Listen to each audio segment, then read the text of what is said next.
നമസ്കാരം. B J പിയും C P എമ്മും തമ്മിൽ അടുക്കുന്നുവോ? അങ്ങനെ ഒരു സംശയം തോന്നിയാൽ തെറ്റില്ല. കാരണം പശ്ചിമ ബംഗാളിൽ അങ്ങനെയാണ് കാര്യങ്ങൾ മുന്നോട്ട് പോകുന്നത്. സോഷ്യൽ മീഡിയയിലെ സി പി എം ഹാൻഡിലുകളിൽ ഇപ്പോൾ പടരുന്ന വാചകങ്ങളുണ്ട്. വർഷങ്ങൾക്ക് ശേഷം പാർട്ടി ഓഫീസുകൾ ഞങ്ങൾ പിടിച്ചെടുത്തു. അതിന്റെ മറുപടിയായി ബി ജെ പിക്കാർ പറയുന്നുണ്ട്, ഞങ്ങൾ വേണ്ടി വന്നു അതിന്.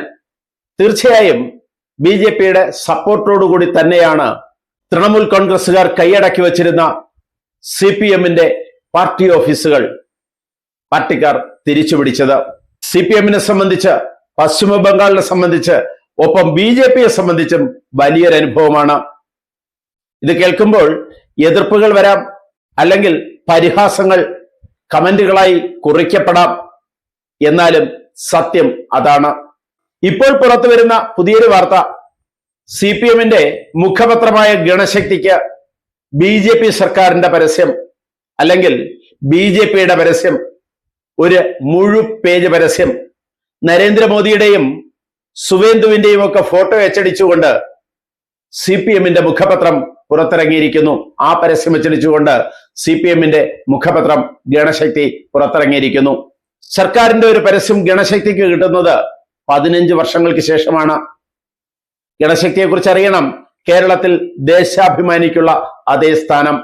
2011 മമതാ ബാനർജി അധികാരമേറ്റപ്പോൾ ആദ്യം ചെയ്തത് ഗണശക്തിക്കുള്ള സർക്കാർ പരസ്യങ്ങൾ നിരോധിക്കുകയായിരുന്നു. ഒപ്പം സർക്കാർ വായനശാലകളിലേക്കും ഓഫീസുകളിലേക്കും ഗണശക്തിയെ നിരോധിച്ചു. പരസ്യം കിട്ടാത്തതും പത്രത്തിന്റെ വരിസംഖ്യ കുറഞ്ഞതും ഗണശക്തിയെ ചെറുതായൊന്നുമല്ല അലട്ടിയിരുന്നത്.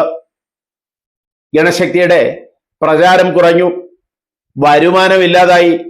ആകെ വളരെ ബുദ്ധിമുട്ടിയാണ് ഈ പത്രം കഴിഞ്ഞ 15 വർഷമായി നടത്തിക്കൊണ്ടിരുന്നത്.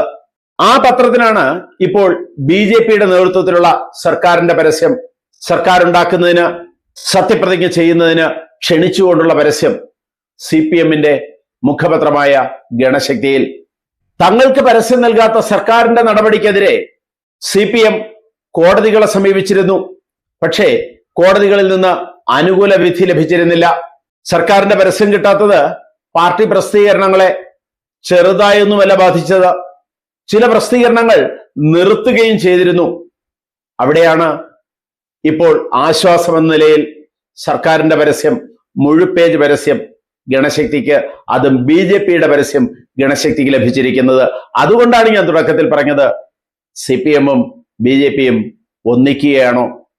ഒന്നിക്കുകയാണെങ്കിൽ തന്നെ സന്തോഷമാണ്. കാരണം രാഷ്ട്രീയത്തിൽ അതൊരു വലിയ മാറ്റമായിരിക്കും. രാജ്യത്തിന്റെ വളർച്ചയിൽ അത് വലിയൊരു മാറ്റമായിരിക്കും. അങ്ങനെ ഒരു മാറ്റം എല്ലാവരും ആഗ്രഹിച്ചേക്കാം. കൂടുതൽ വാർത്തകളും വിശേഷങ്ങളുമായി ഉടൻ ദയവായി ഈ ചാനൽ സബ്സ്ക്രൈബ് ചെയ്യുക.